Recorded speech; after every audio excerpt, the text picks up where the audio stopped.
Bonjour à toutes et à tous et bienvenue pour cette nouvelle vidéo de... Alors avant de commencer la thématique, je voudrais remercier tous les gens qui ont vu ma précédente vidéo sur Asselineau, victime ou coupable, ainsi tous les gens qui ont laissé des commentaires. Alors après les commentaires, je vous laisse juger de leur contenu. Il y en a qui sont tout à fait à l'inspiration et tout à fait à l'image de ce que parfois peut susciter des événements, tant sur le plan des sensibilités, de l'émotionnel, voire même du trollage, parce que on a pu constater que dans les commentaires, il y en avait un qui sacrément trollait à mort. Mais c'est la règle du jeu dans les réseaux sociaux, et c'est la même chose sur YouTube. Les choses s'expriment à partir du moment où elles s'expriment de façon polie, on va dire, courtoise, sans aller dans la vulgarité ou dans la facilité. Mais ça, malheureusement, on ne peut pas demander à tout le monde d'avoir un minimum d'éducation et de relativisme pour présenter ses opinions et ses idées de façon un peu plus, on va dire, correcte, de plus structurée. Donc voilà, ces remerciements étant faits, j'espère que cette vidéo aura peut-être plus de succès. Allez savoir, même si le sujet est aussi sulfureux qu'il ne peut l'être concernant François Asselineau. Pour revenir sur François Asselineau, il y a de l'eau qui a coulé sous les ponts, on a pu voir l'intervention du président de l'UMP, j'ai mis le lien sur la précédente vidéo, où il explique la situation. Alors évidemment, il l'explique de sa façon, avec des termes et des arguments assez techniques, mais après tout, c'est le président d'un parti politique. Mais évidemment, il laisse quelques flous et il est, comme je le dis, oui, assez technique, donc après, chacun voit les choses telles qu'ils ont l'intention de les voir. Et puis, aujourd'hui, nous avons eu aussi des documents qui ont été publiés, dont j'ai mis le lien dans un commentaire en mise à jour, où là, pareil, j'invite la prudence sur l'authenticité de ces documents, parce que, encore une fois, là, je rejoins François Asselineau sur le fait qu'il n'y a pas de plainte de déposer. Ce qui peut paraître étrange, surtout quand on voit la teneur des documents. Ces documents-là pourraient très bien servir pour déposer une plainte. Mais je dirais que finalement, on s'oriente beaucoup plus vers plutôt un complot ou des règlements de compte internes au sein de l'UPR, et dont moi personnellement je n'ai pas connaissance. Je ne suis pas membre, je ne suis pas adhérent, je regarde les vidéos de François Asselineau comme beaucoup de gens, mais je ne suis pas d'un parti pris absolu. La seule chose sur laquelle je peux me permettre d'être un petit peu, je dirais, convaincu, c'est que je pense que François Asselineau n'est pas une personne idiote au point d'écrire une lettre telle que celle qu'il a soi-disant écrite, et l'avoir envoyée sur un support numérique, en sachant que forcément, sur tout support numérique, il y a des traces, et que ce genre de document peut forcément, à un moment donné, être compromettant. Je ne pense pas que François Asselineau soit quelqu'un d'idiot pour laisser ce genre de documents compromettants circuler entre les mains de gens, même si c'est de la correspondance privée, de la correspondance intime. Ou alors ça voudrait dire que franchement, François Asselineau, malgré sa technicité, malgré ses compétences et ses connaissances, serait idiot à ce point d'écrire ce genre de lettre à quelqu'un, en sachant que ça peut quand même ternir son image et le décrédibiliser aux yeux de beaucoup de gens, même si, je le répète encore une fois, il peut faire valoir le droit à de la correspondance privée. Quand on en arrive à un point de personnification publique telle que celle de François Asselineau en tant que président d'un parti qui forcément émet des informations qui dérangent, la moindre des choses, c'est pas se contenter simplement de se planquer derrière la correspondance privée pour protéger ses arrières. Là, clairement, c'est de l'amateurisme, mais voilà, on verra la suite des événements, comment les choses vont tourner, et je tourne la page pour ce sujet en ce qui concerne cette vidéo, et on passe au sujet essentiel, qui est aujourd'hui ce qui se passe dans les banlieues. Vous avez sans doute vu, évidemment, comme moi, toutes ces vidéos où l'on voit, on va dire, une sorte de provocation, de compétition à celui qui va avoir la plus grosse entre certaines bandes de jeunes de banlieue et l'autorité. Et évidemment, quand on a ce genre de vidéos sur les réseaux sociaux, eh bien c'est la déferlante, évidemment, de tous les commentaires possibles, imaginables, aussi bien des récupérations, aussi bien des insultes, aussi bien des idées préconçues, aussi bien des commentaires à charge et à décharge, etc. Je pense qu'il est nécessaire de remettre un petit peu les choses au clair concernant ces événements et plus généralement ce qui se passe dans ce qu'on appelle les banlieues. D'abord, je vais vous faire un petit rappel rapide de deux éléments historiques importants. D'abord, le comportement des gens. En outil de comparaison, nous allons remonter pendant la Seconde Guerre mondiale. Et pendant la Seconde Guerre mondiale, pendant l'occupation, qu'est-ce qui s'est passé? Il s'est passé qu'on a pu constater qu'il y avait quand même des comportements différents chez les Français. Il y avait les comportements de ceux qui,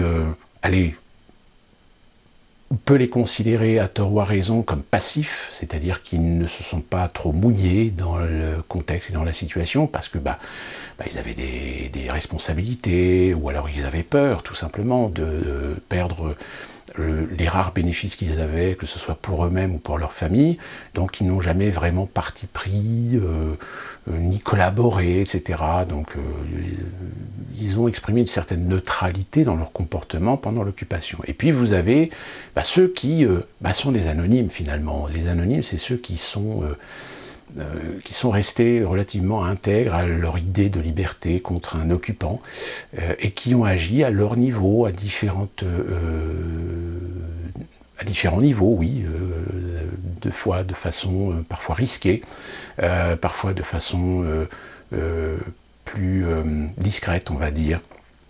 Ce qui a permis à des gens de pouvoir réussir à trouver quand même des organisations pour organiser la résistance, pour de sauver des gens, de sauver des juifs aussi. Il faut savoir qu'il y a beaucoup de Français qui ont protégé, qui ont sauvé des juifs. Et souvent d'ailleurs ceux-là, on ne les voit pas, ils sont de l'obscurité parce qu'ils n'ont jamais voulu véritablement tirer une gloire ou un profit quelconque, même si certains d'entre eux, avec le temps, ont été reconnus en tant que tels comme ayant participé à sauver des gens de l'oppression et de l'occupant. Alors ça touche aussi bien les juifs que les tziganes, que les homosexuels, que les résistants eux-mêmes. Donc il y a quand même eu des actes qu'on peut caractériser de patriotiques à différents niveaux. C'est aussi bien la même chose qu'on peut considérer auprès des polices et gendarmeries de l'époque. Et même si des policiers ont en apparence collaboré, parce que c'était dans leur fonction, on pourrait très bien dire oui, mais quand on a une intégrité contre un occupant, on a aussi la liberté de partir, de fuir, de rejoindre le général de Gaulle à Londres.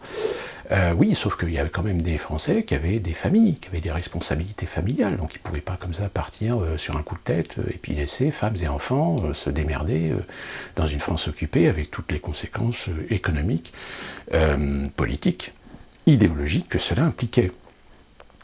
Donc il y a des gens qui sont restés en France, qui sont restés à faire leur travail dans les administrations, dans la fonction publique et même dans l'autorité. Ça n'a pas empêché que certains policiers, certains gendarmes ont été de leur petite action pour aider les Français à se sortir de la situation et même parfois aider la résistance, même si inversement, il y a aussi des flics qui ont été des véritables pourritures, qui ont été des véritables collabos, plus particulièrement avec la Gestapo. Donc voilà, c'est tout l'un et tout l'autre. Et puis évidemment, là, il y a les Français qui, eux, ont assumé un choix de résister en rentrant dans des réseaux de résistance à différents niveaux, soit passifs ou actifs. Je pense que les gens de ma génération ont des grands-parents qui ont été de cet ordre-là.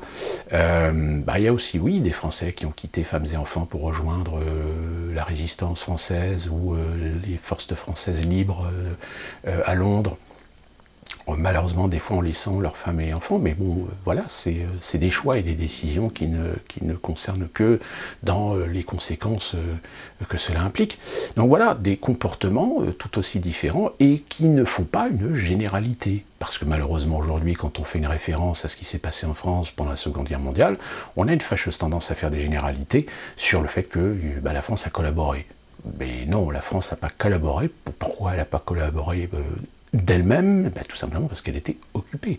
Elle a perdu la guerre, elle s'est fait occuper, donc elle a été soumise à une administration, elle a été soumise à un occupant, et bon an, mal an, il y a des administrations, il y a un gouvernement de collaboration qui s'est installé, etc. Alors on ne va pas refaire l'histoire, on ne va pas revenir sur les choix, les décisions, les erreurs commises, parce que oui, comme malheureusement toutes les situations de ce genre amènent des comportements et des situations qui ne sont pas l'apanage ni l'exclusivité de la France, hein, je le précise.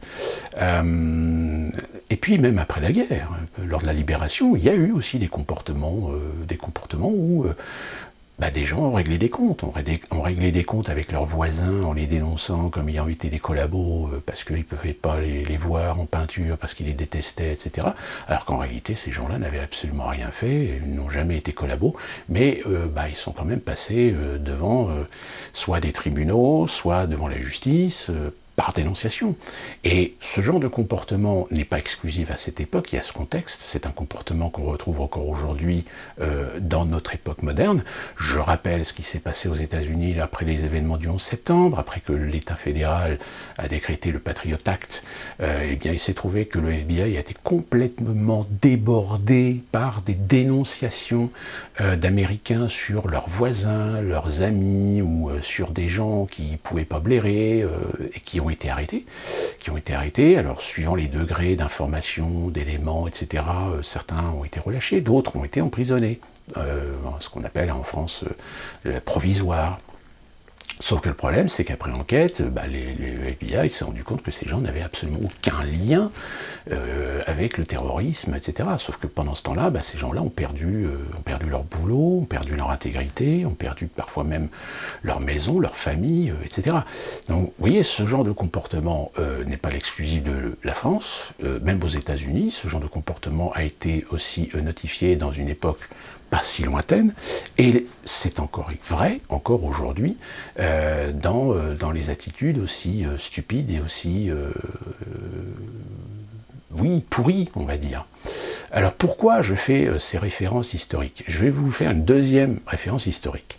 Ce qu'on appelle aujourd'hui les banlieues, c'est ce qu'on appelait à une certaine époque, dans les années 50 et 60, les cités dortoirs. C'était quoi ces cités dortoirs? C'est tout simplement parce que il y a eu à un moment donné une masse de population qui ont débarqué sur le marché du travail, ont débarqué parce que c'était des générations qui étaient issues soit de la guerre ou de l'après-guerre, et ces générations-là ont commencé à débarquer sur le marché du travail. Et donc, ont commencé à vouloir construire des familles, à vivre leur indépendance, etc. Sauf que le problème, c'est qu'il n'y avait pas suffisamment d'habitat pour pouvoir encaisser cette population, qu'on appelle parfois à tort ou à raison le baby boom.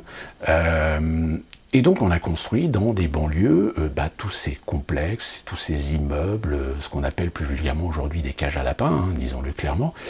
Et pendant les années 50 et 60, pourtant, les populations qui étaient dans ces quartiers, dans ces cités dortoirs, les choses se passaient plutôt bien. Pourquoi? Parce qu'il y avait quand même, c'était pas complètement dénaturé de tout, il y avait des centres commerciaux, il y avait des écoles, il y avait des bibliothèques, et puis même dans certaines banlieues, on a même construit parfois même des cinémas ou des salles de spectacle. Donc il y avait vraiment des infrastructures culturelles. Et ça se passait très bien. Et ça se passait d'autant plus très bien que dans ces cités dortoirs, il n'y avait pas que des Français. Il y avait aussi des immigrés des différentes vagues que la France a connues pendant les Trente Glorieuses, que ce soit les héritages des vagues d'émigration venues d'Espagne qui ont fui la guerre civile, des immigrations d'Italie, des immigrations polonaises, des immigrations parfois bulgares, roumaines, etc. Et même des immigrations issues des pays du Maghreb et d'Afrique noire. Et tout ce petit monde, vivait en paix, vivait socialement, on va dire, dans une certaine harmonie, alors une harmonie qui n'était pas parfaite, hein. Il y avait du racisme, il y a toujours eu du racisme d'ailleurs, et ce racisme s'exprimait, mais s'exprimait de façon assez minoritaire, on va dire. Moi personnellement, quand j'habitais dans ces banlieues avec mes parents, on n'a jamais eu véritablement de problème jusqu'à une certaine époque, en effet, où tout d'un coup, ça a commencé à partir en vrille. Et c'était pas l'exclusivité de cette banlieue où j'étais, ça a été quasiment le cas dans quasiment toutes les banlieues, dans toutes ces cités dortoirs, où il s'est passé quelque chose. Et ce quelque chose, eh bien, souvent en sociologie, on a des différentes versions. Des différentes versions tout simplement parce que tout dépend de l'idéologie dont émane la version dont on veut expliquer les raisons du pourquoi, du comment, de la cause et de la conséquence de cette situation.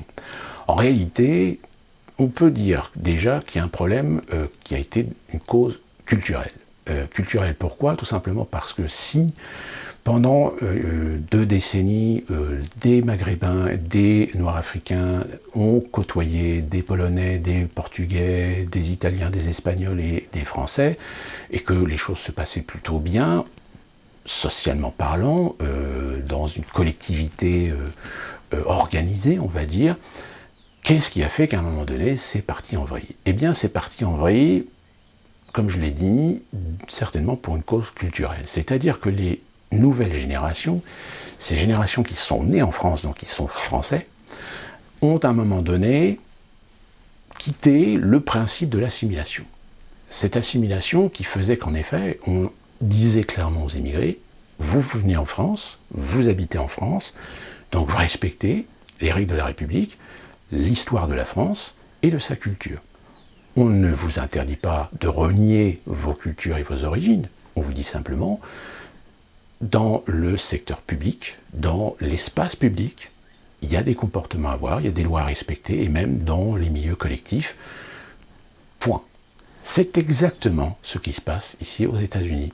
La seule différence, c'est qu'aux États-Unis, si chaque émigré, si chaque étranger qui vient aux États-Unis est bien informé que dans l'espace public, il se doit de respecter les lois, les règles et la culture américaine, on l'autorise par contre, à pouvoir développer en communauté ses traditions, ses origines, ses mœurs. À partir du moment, encore une fois, où elles n'entravent pas les lois fédérales comme les lois d'État. Parce qu'il y a des fois des différences entre les lois fédérales et les lois de certains États. Ce qu'en France, au début des années 80, on a voulu transformer notre émigration par assimilation à une immigration d'intégration. Le seul problème, c'est qu'il y a un moment donné où ça a merdé. Ça a merdé pourquoi? Eh bien pour différents facteurs. La première, c'est qu'en évidemment, il y a beaucoup de gens qui disent oui, mais l'immigration, on a été la chercher parce qu'on avait besoin de main-d'œuvre, etc. Ce qui est vrai. Le seul problème, c'est qu'à un moment donné, l'immigration, il aurait fallu qu'on la limite. Pourquoi? Tout simplement parce qu'on n'avait plus autant de besoins.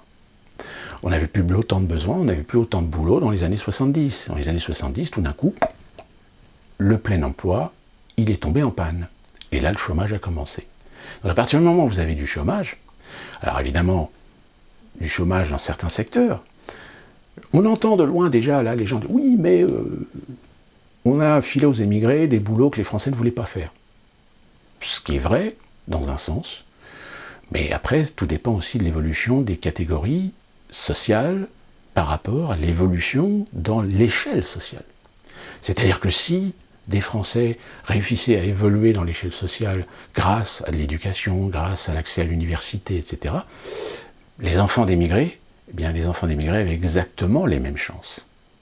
Alors après, on va me dire, oui, mais j'entends de loin, oui, mais ils étaient des enfants d'immigrés, ils n'étaient pas intégrés avec le racisme, etc.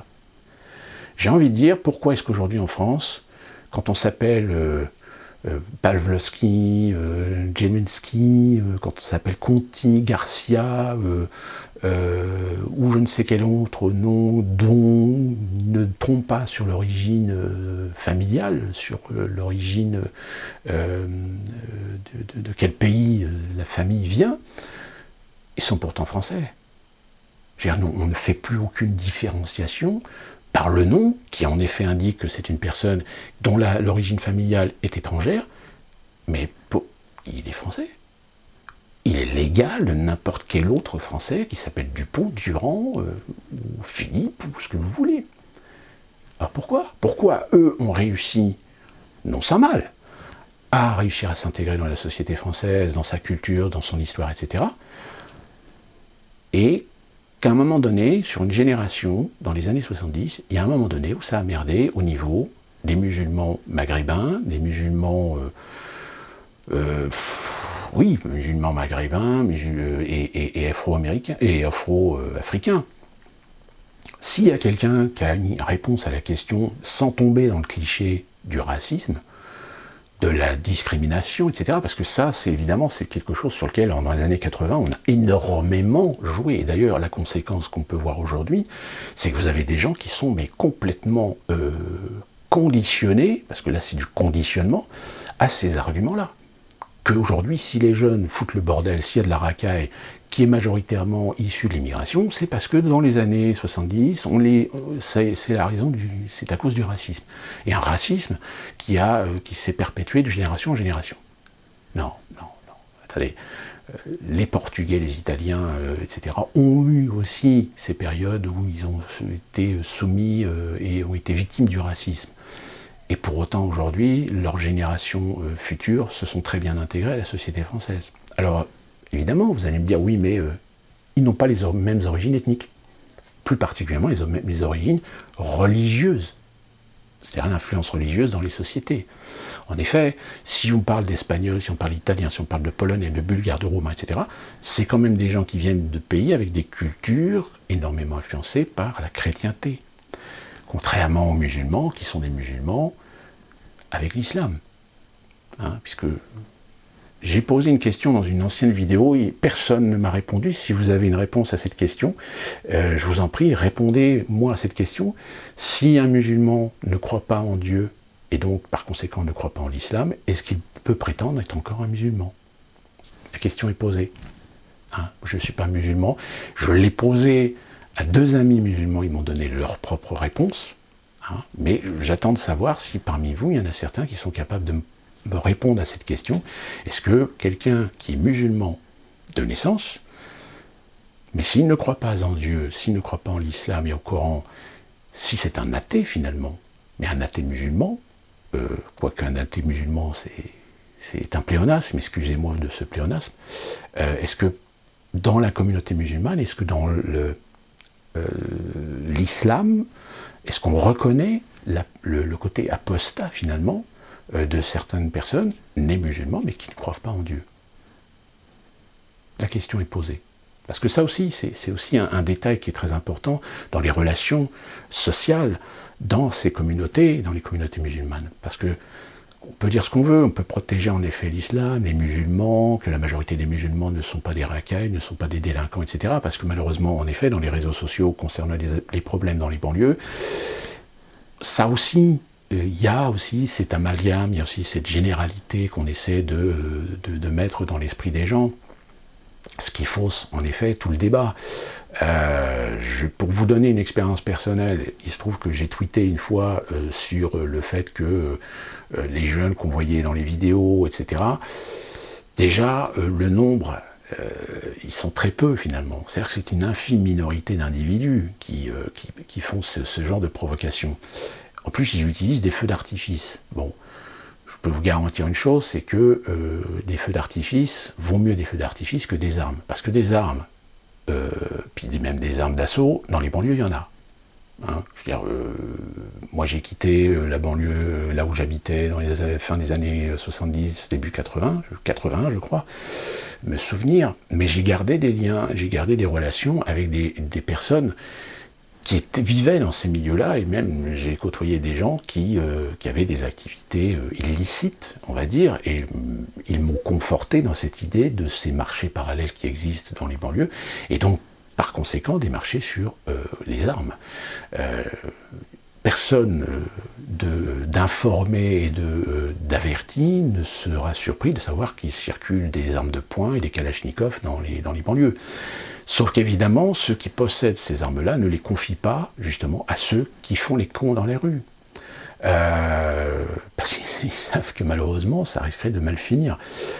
Et que là, en effet, l'autorité aurait une justification de débouler dans les banlieues, de faire des arrestations. Certains utiliseront le terme de rafle. Ça leur plaît de faire cet amalgame.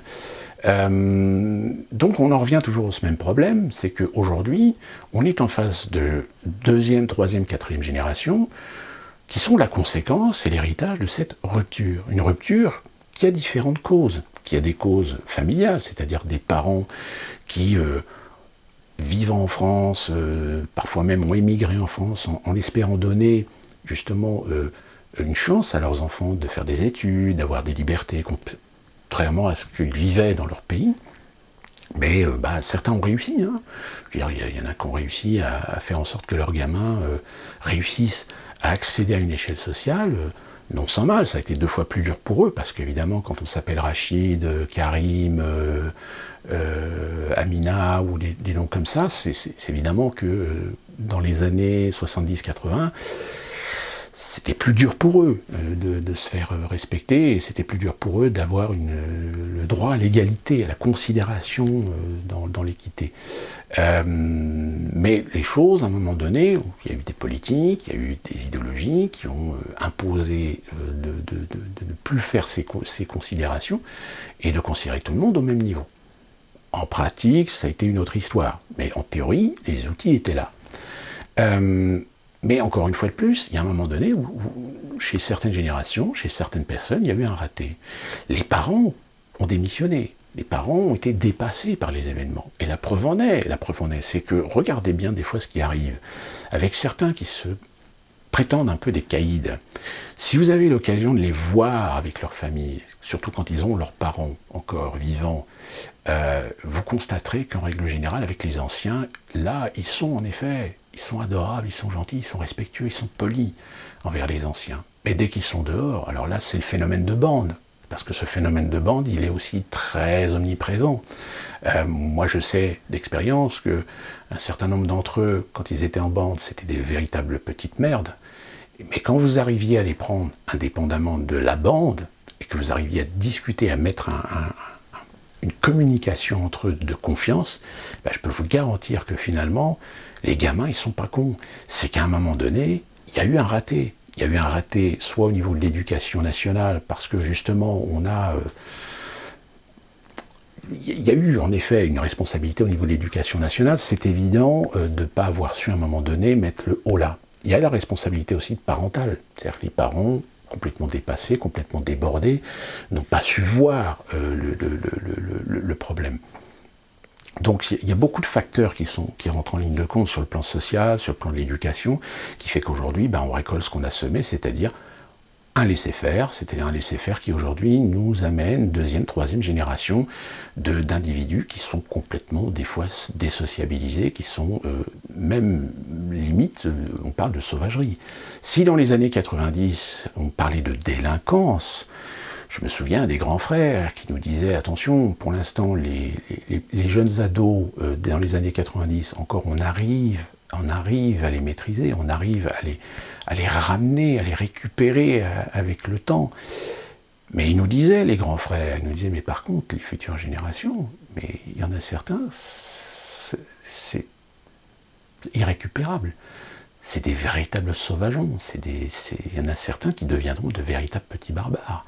Mais encore une fois, ce sont une extrême minorité, mais une extrême minorité qui, de par leur violence, de par leur agressivité, de par aussi le phénomène de meute, parce que là on peut parler de meute, même si certains ça leur plairont pas que je fasse cette comparaison, et je m'en fous royalement parce que c'est exactement pareil.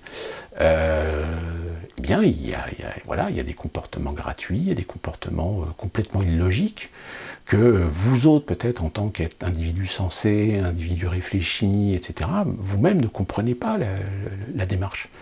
Hein, on le voit bien, c'est que il y en a certains qui volent, ils piquent n'importe quoi, tant que c'est pour piquer, mais en fait, pour rien.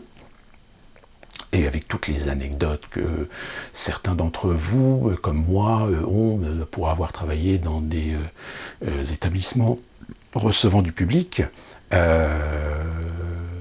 Donc tout établissement recevant du public, forcément, on est confronté à ce genre d'individus. Et il y a des fois des comportements de ce genre d'individus. Vous êtes là, vous dites non, c'est pas possible. Il leur manque une case, il leur manque des neurones, ces gamins.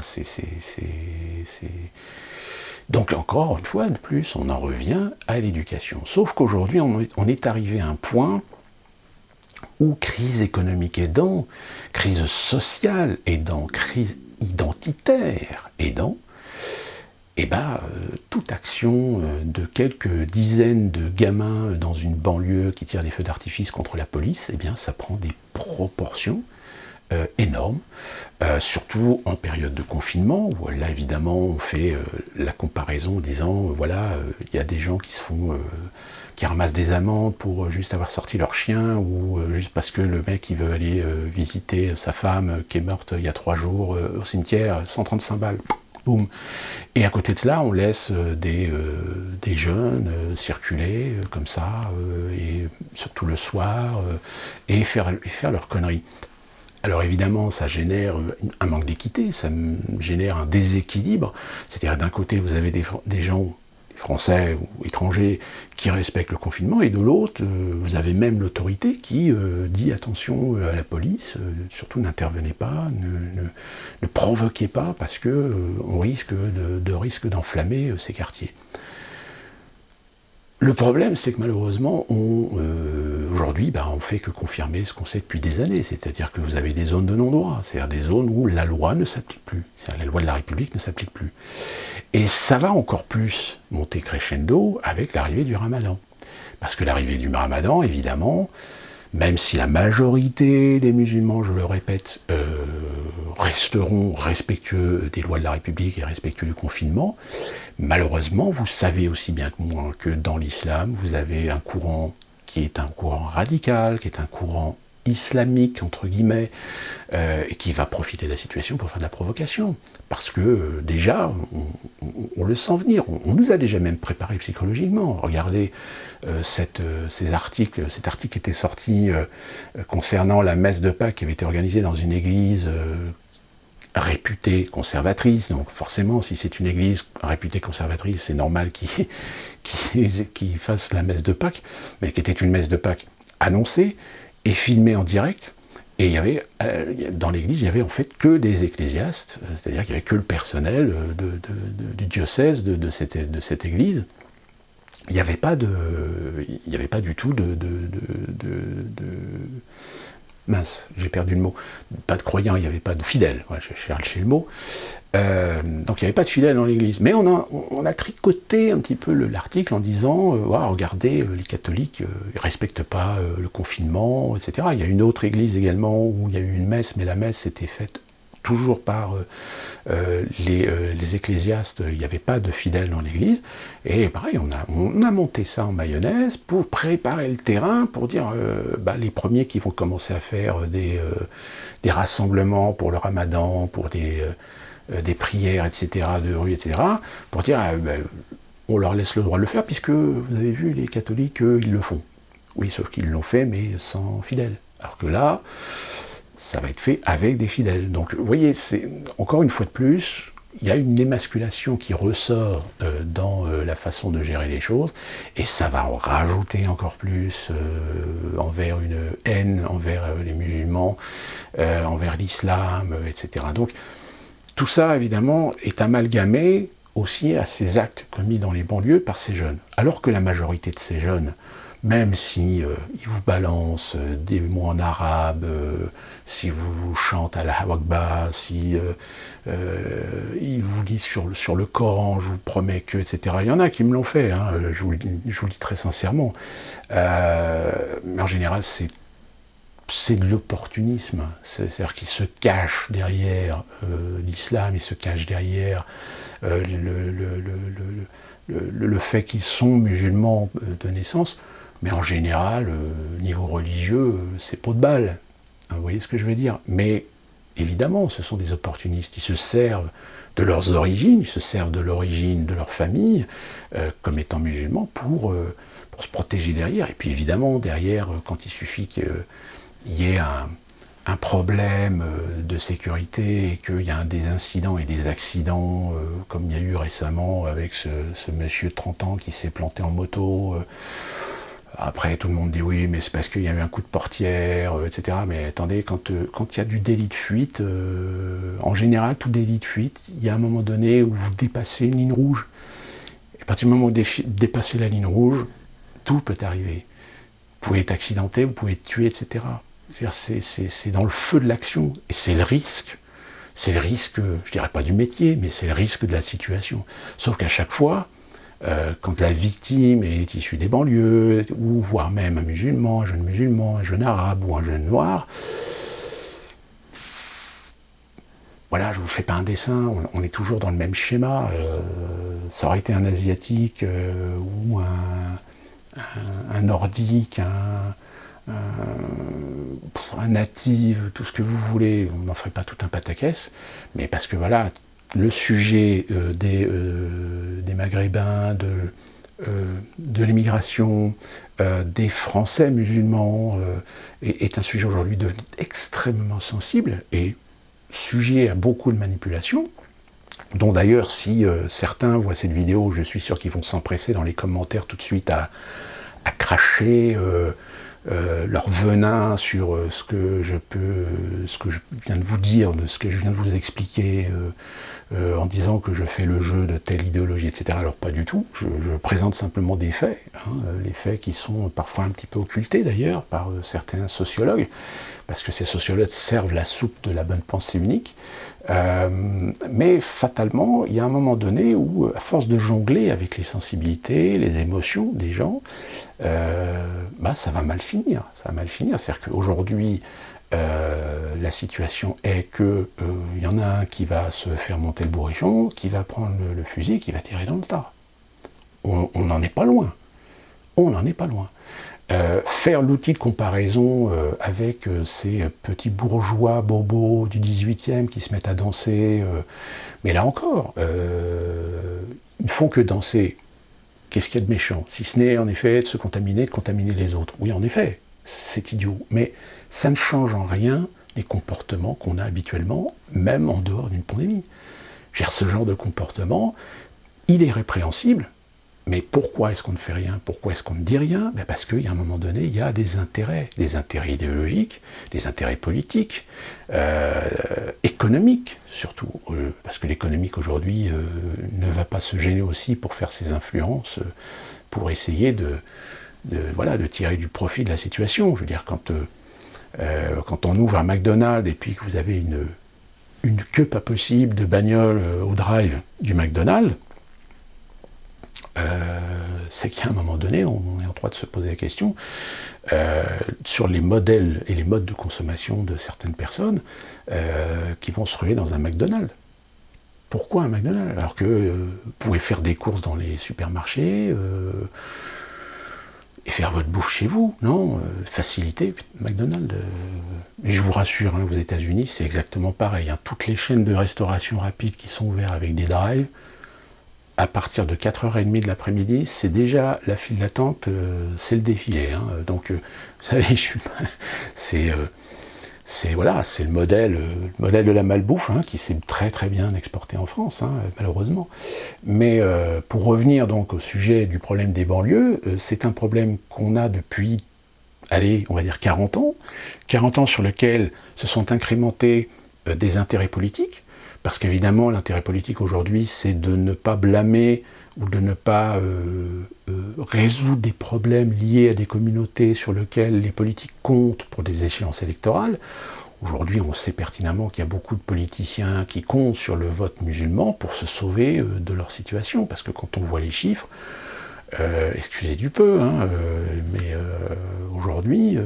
qui aujourd'hui a confiance en nos hommes politiques. Je pense que s'il y en a aujourd'hui qui disent « moi je vote Macron en 2022 », je pense qu'à mon avis, lui, il va se faire spolier son compte Twitter ou je ne sais quoi d'autre.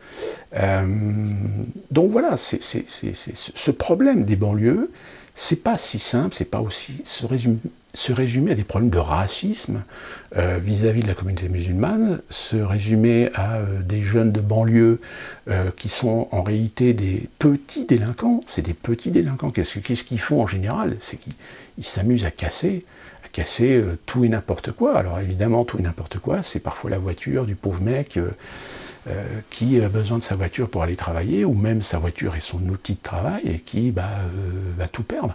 C'est les conséquences économiques, parce qu'aujourd'hui, habiter dans les banlieues, au niveau des assurances, vous allez voir que ça va commencer à mal tourner. C'est-à-dire qu'aujourd'hui, vous ne paierez pas la même assurance si vous habitez dans une banlieue à risque que si vous habitez dans une petite résidence pavillonnaire. C'est pareil, je veux dire, même au niveau de la recherche d'emploi, je veux dire, des jeunes aujourd'hui qui cherchent du boulot et qui mettent sur leur CV là, une adresse qui est réputée être une adresse dans une banlieue chaude, voire réputation de commerce parallèle, de drogue, de deal et compagnie, ça va être 10 fois plus dur pour lui de trouver du boulot, parce qu'il va y avoir la mauvaise réputation de ces banlieues, une mauvaise réputation de ces quartiers qui vont leur coller à la peau, sans parler évidemment du nom, je veux dire, sans parler de la photo. Alors je veux dire un truc, la photo sur le CV, ça fait depuis longtemps que moi personnellement je suis militant pour interdire la photo sur le CV. Je trouve ça délatoire, je trouve ça discriminant.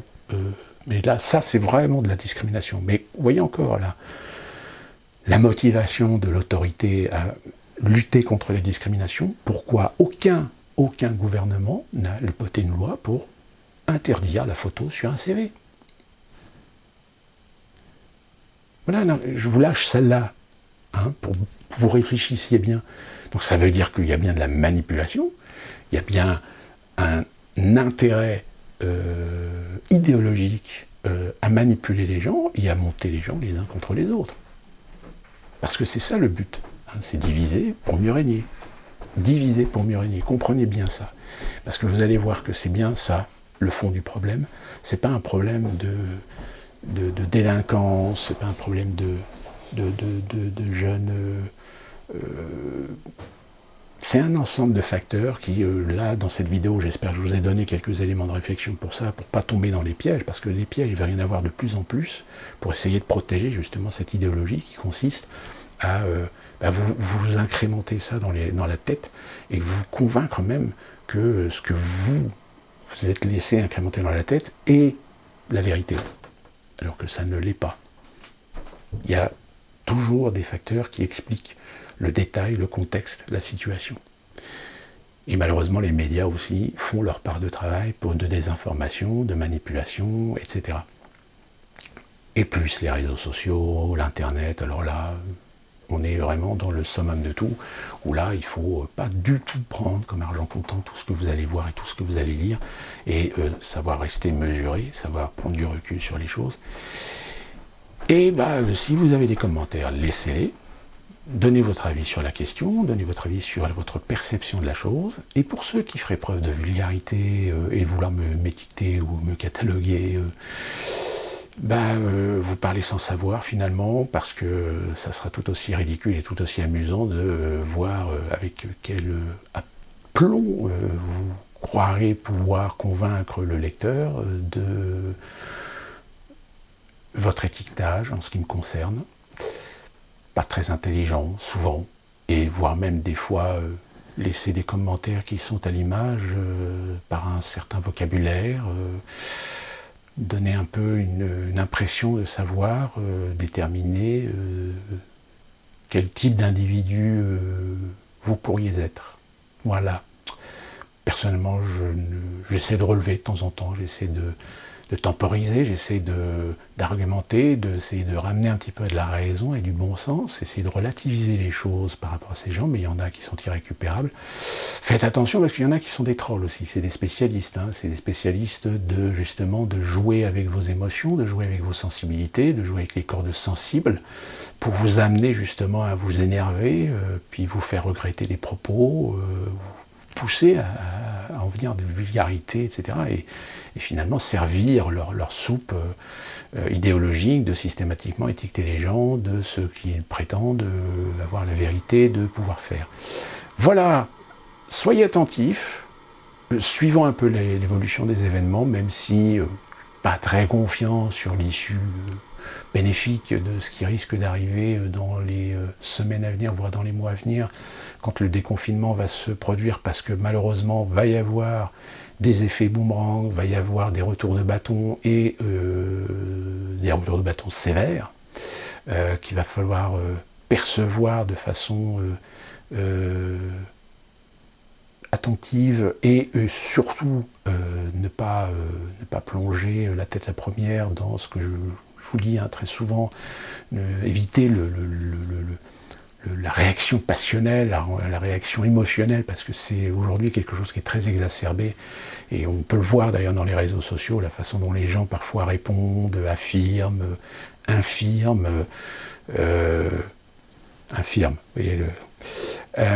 et de façon très convictionnelle, très catégorique, au point que dans leur raisonnement, à un moment donné, vous vous rendez compte qu'ils n'ont pas de notion de raisonnement, qu'ils ne sont jusque là que pour vous insulter et vous tacler, et vous vanner, parfois même sans même savoir ni vous connaître. Vous savez, c'est un peu comme certaines personnes qui s'amusent à traiter quelqu'un d'antisémite parce qu'il a un propos critique envers Israël ou un truc comme ça, alors que la personne est juive.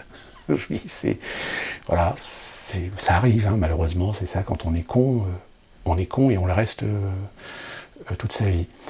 Voilà, soyez prudents, protégez-vous, croisons les doigts pour que enfin le déconfinement soit productif, quoique ça encore, ça fera à mon avis débat, et puis d'ici là, portez-vous bien, n'hésitez pas à laisser vos commentaires, le petit pouce vers le haut, et je rappelle pour ceux qui croiraient que je suis monétisé pour gagner des pépettes, je ne suis pas monétisé sur ces vidéos, je fais ça gratuitement, parce que j'en ai envie.